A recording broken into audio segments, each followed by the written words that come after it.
8 reasons why India will rule the world in East. 2050.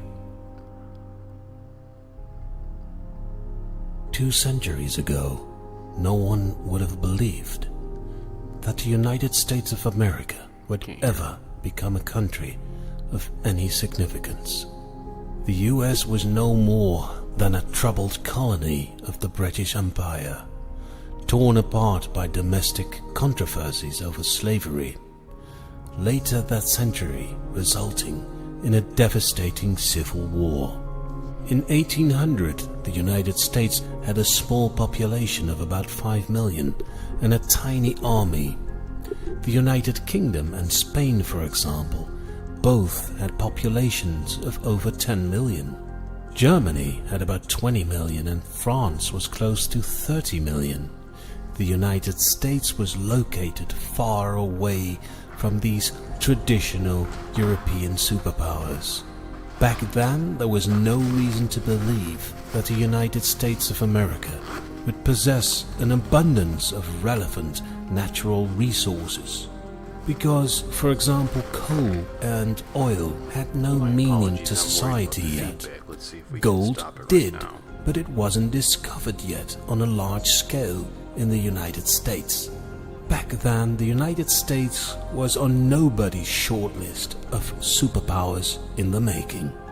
It took the discovery of oil and gold and the ending of a bloody civil war to lead the United States to an impressive growth of its population and economy. Sorry about that. And only then, when Europe was destroyed by World War I, the US could rise to stardom and develop into a true world-leading nation. Soon after World War I, the Soviet Union started developing too in a remarkable way as a military and economic powerhouse. Not true. When Europe was even more shattered after World War II, the global balance of power had turned into a rather static bipolar situation, with the US on one side and the Soviet Union on the other side. It was once feared in the US that Japan would take over the role of the leading global power, but a lack of military options and the crush of the Japanese economy in the 1990s shattered that ambition for Japan for the long term. Then China came along, with its ever-growing economy and its military getting stronger every day. So now there is a troika of superpowers dominating international affairs: Russia, China, and the United States of America. I would like to add India to that short list of superpowers, and I want to make a prediction. The power of India will grow for the next decades, and it will grow faster than the other 3 superpowers. One day, perhaps around the year 2050, a moment will arrive that India is the most powerful nation in the world. No, this is not a joke. I do realize that some people who watch this video will laugh at the idea of India becoming the most powerful country in the world, but I'm serious about the possibility, and I will support my statement with 8 reasons why India will rule the world in 2050. Reason number 1. The army.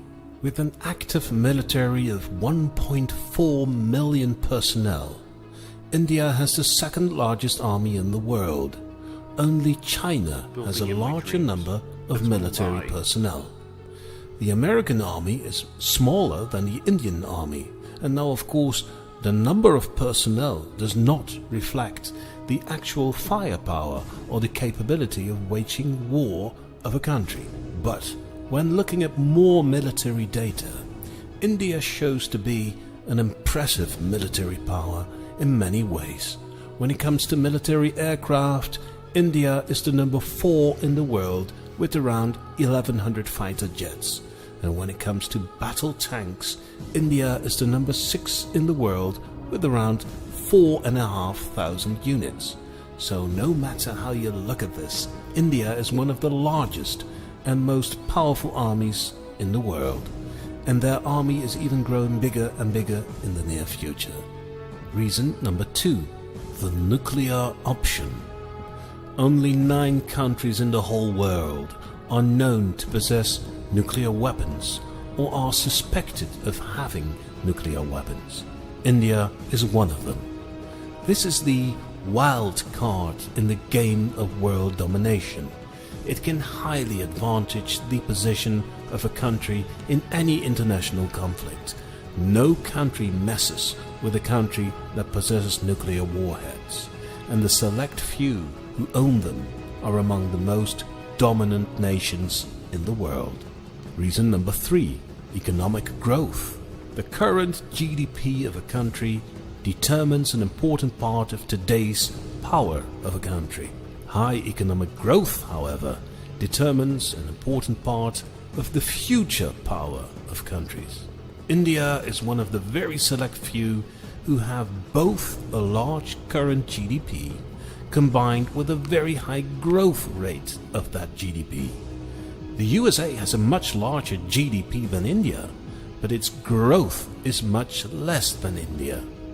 Only China and India create this special league of countries with both a top 10 position in the list of largest GDPs in the world, combined with an annual economic growth of no less than 7%. It's precisely the already large size of the Indian economy, combined with its huge economic growth, that lifts its status into the superpower stardom. Reason number 4, scale. Because of its huge population, everything in India happens in a big manner. But it can go either way. If a crisis would emerge in India, for example in employment, even a 1% decline of jobs would have grave consequences. The Indian workforce consists of over 500 million people. If their employment would decline with only 1%, that would mean that more than 5 million people would lose their jobs. But when it comes to, for example, building large-scale infrastructure, India can leverage its huge population to get any job done. Its supply of manpower is virtually endless.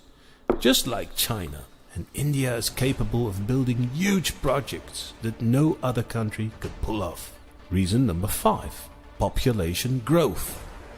Now the first 4 reasons are also applicable to China. China too has a huge army, a huge population, nuclear weapons, and China has a very high economic growth. So based upon the first 4 reasons, one could argue that the future power of India and China would develop along the same kind of pattern, with the big difference that China has a huge lead, making it practically impossible for India to ever come close to the dominant position that China has. To the people.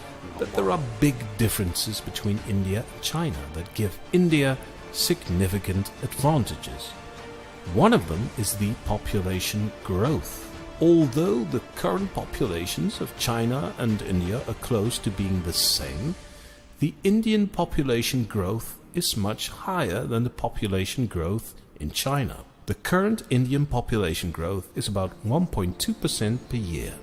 Population growth in China is just under 0.5%, making the difference in population growth 0.7% per year, because of the previous argument being the huge scale of India. A 0.7% difference in population growth is huge, but the difference is going to be even bigger. The United Nations predicts that the population of China will start to decline as of 2020. The population of India, however, is predicted to grow for the next 50 years. In 2030, according to the United Nations, the Indian population will outrank China by 112 million people. That's the entire population of Germany and Canada combined. In 2040, the difference in population between India and China has grown to 239 million people. That's the entire population of Germany, Canada, and Japan combined. In 2050, the Indian population will beat the Chinese by 357 million. That is the entire population of Germany, Canada, Japan, France, Australia, and North Korea combined. So again, that's not the size of India.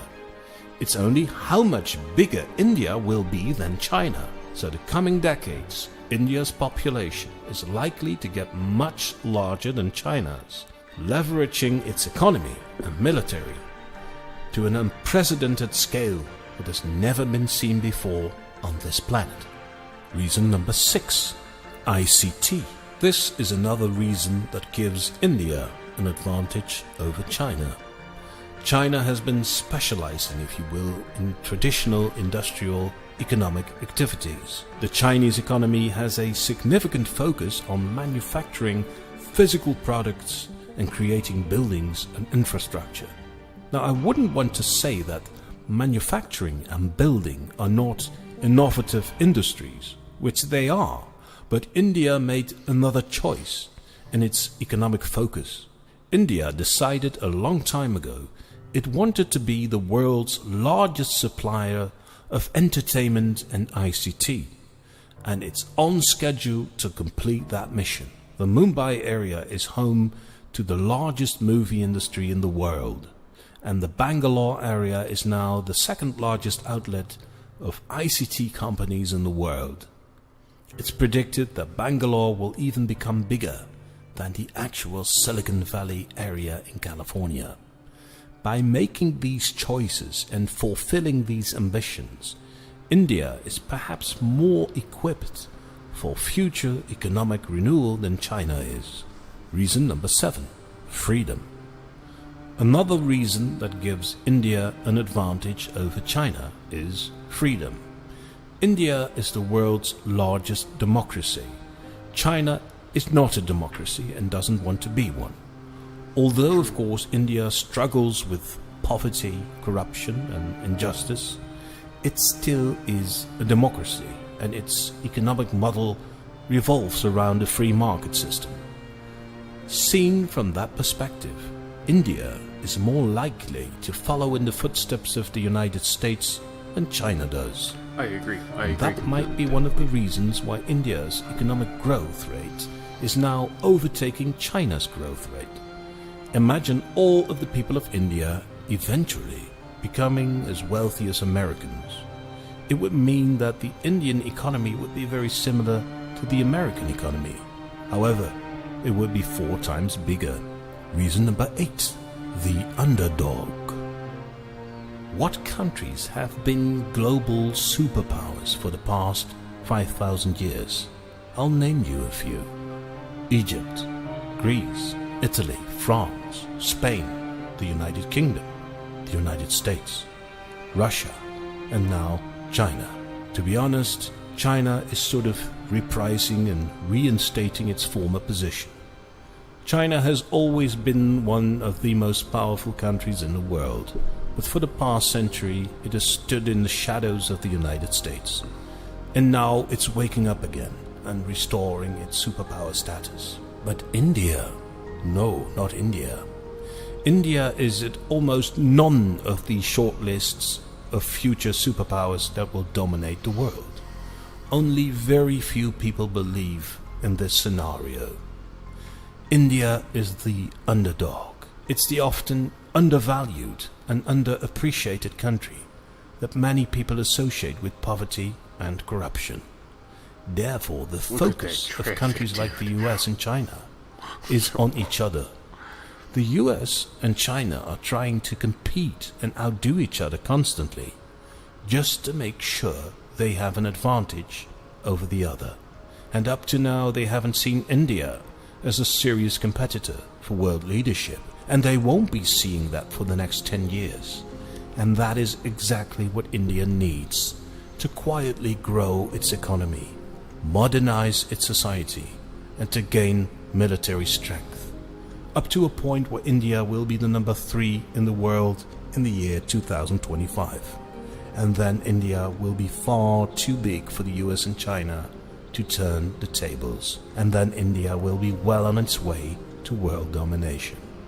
Do you think this is nonsense, or do you think it's possible for India to take on the role as world leader in the second half of the 21st century? Please share your opinion in the comments.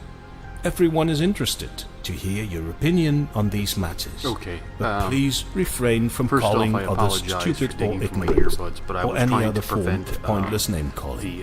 Whatever you think about the author of the video and people who comment here on he had a YouTube, lot to say that's there. completely irrelevant. Stick to the GDP content. is a big And the piece. question is Russia is not India a superpower. going to be a Their superpower GDP is the in the size second of, half Italy. of the 21st century When's or the last not? time anybody's been afraid of Join Italy? the debate They have nukes, and make yes, sure they do, but you share your opinions, experience, examples, the American GDP arguments, is a and monster. evidence. You It's a don't need monster. to have I've a seen anything PhD from, to join the discussion. As long as you respect others, trillion you're dollars. welcome to comment as often and as they're you saying want. that since President Thanks Trump for has watching the taken over, video. we've added Please give the video a thumbs up 10 and months, subscribe we've to this added channel $5 if you trillion want to see more videos of money like to our these. economy just Thanks because again. of his policy. That's huge. So that's a big. That's the most important thing. You take people typically think of America and Russia as foes, but the average American society probably spends more on fast food and socks than Russia does on healthcare. You know what I mean? Or when you start getting into spending wars, it becomes ridiculous. So that's a great indicator. And I've seen listings of India where it's number 5 behind, or number 6 behind the UK, number 5 right ahead of it.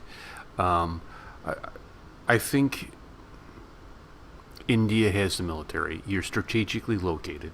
All you gotta do is look at a map, dude, and you guys can strike anywhere. Your GDP is on its way. You have the manpower. He's absolutely right about it. I think there's a problem. And it has to go with modernization. As we've been looking at vacation spots and researching and reading and stuff, there's an article that's getting a lot of play here. I wish the Warrior Queen was up because she could talk on this. She was telling me about the article. I read the article, and it's about how dirty some of the rivers are, and how some of them can't even sustain life. And they were taking these readings, and it had to do with oxygenation of the water and the fecal matter count. And so they had these different counts here.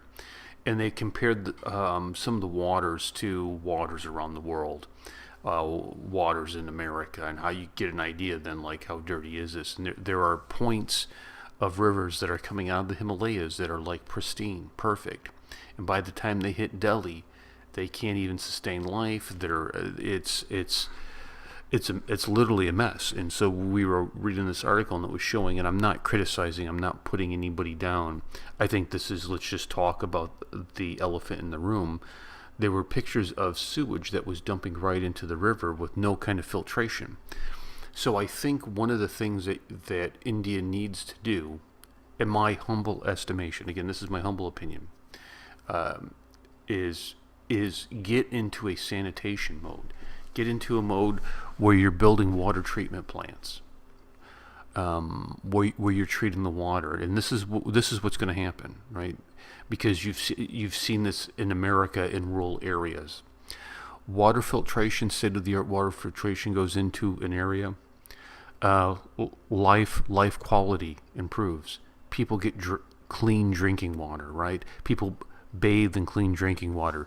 They're cooking in clean water. They're gardening in clean water, as opposed to what this article kind of laid out, where people were getting all kinds of strange tapeworms in their brain. It was causing seizures, and people were getting sick.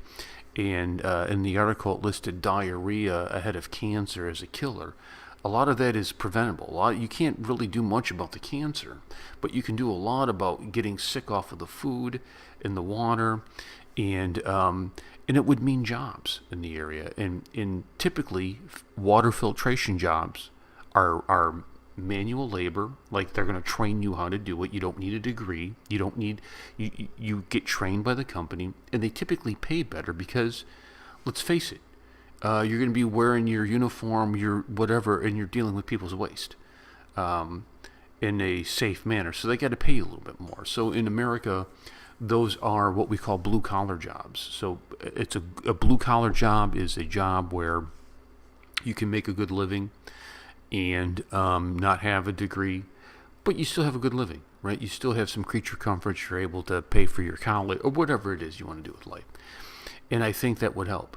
And it would create jobs. It would really kind of revitalize the communities. I mean, you put one of these things in rural India, and you hire the rural Indians and train them.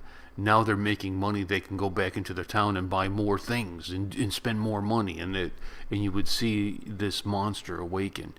I also think it would help with tourism. Reading a lot of blogs, that's one of the things they kind of give you as a foreigner, things, a checklist of things to look for, and water filtration is important. The clean water is important. Water delivery systems are important because basically without water, you got 3 days, bro. You know what I mean? Like, this is very, very important. And so I think that is a big piece of it, of moving up towards the superpower era. And that kind of is going into the modernization of India. Now, I also understand India is a huge country with a lot of people. Like, that's the understatement, right? The understatement of the year, India has a lot of people in it. This isn't something you could do overnight. America, we're 350 million. We're in a pretty big country. And it's not, it's easy to kind of do things because you got a lot of land, and you can kind of move things around a little bit, reroute things. You can't do that in Mumbai. There are like 13 million people live in Mumbai. And if you had to do some kind of project, like, let's lay fiber optic cables underneath, in the ground, that's going to be, you can do it, but man, it's going to be a hassle. It's going to be a big hassle. So I think if you get the water filtration, you do the modernization, I don't see any reason why you would not be the global superpower. Now, with that being said, because of this challenge of orchestrating this, and one of the things they pointed out too, it was a river by the Taj Mahal, I guess, in this article. They were saying the Taj Mahal, and I know it's in the news with Swami, that there's some kind of weird bug that has been excreting this green stuff on it, and it's hard to get off. And because the water's so polluted, the bugs are growing more, where before they had fish in the water that would eat the bugs, but the fish are dead because they can't live because there's no oxygen in this water. And because of the phosphorus that's being dumped into the river, these bugs are getting big and aggressive and more of them. Okay. And I completely forgot my point on that. That's what happens when you're almost 50, dude. You start forgetting your points on things. It's terrible to become old. The Taj Mahal, yeah, I guess this bad boy's gone. I apologize. It was a brilliant point. Trust me, it was brilliant. But I don't see any reason why you would not dominate the region. I think the other big thing that you have for you is democracy. People like freedom. People like the idea of the more I make, the more I keep. And China's going to regress because she can't do that. They are a communistic state, just like Russia. Now Russia says they're not, but they are. And all you got to do is look at the difference of communism. In Russia, the approach is fool everybody. In China, it's kill everybody. And China's already afraid of you. We already saw the standoff that I got involved with, and but we've already seen that, and they backed off. They did not want a piece of India. So again, I hope this did not offend anybody. That was not my intention. But I think the filtration is an important piece, and I think I know what I was going to say about the river now. That's by by Taj Mahal. They were talking about in the article about how there are all these local, state, federal kind of agencies that are in charge of this river at different points, and they have this huge problem with bureaucracy that they can't organize their efforts of who's got control of what and what should we do and not do, and it really kind of hinders their progress. Good video. If you made it this far and you finished watching it, thank you. It's a long video. Thank you so much, guys. I'll catch you later. Peace.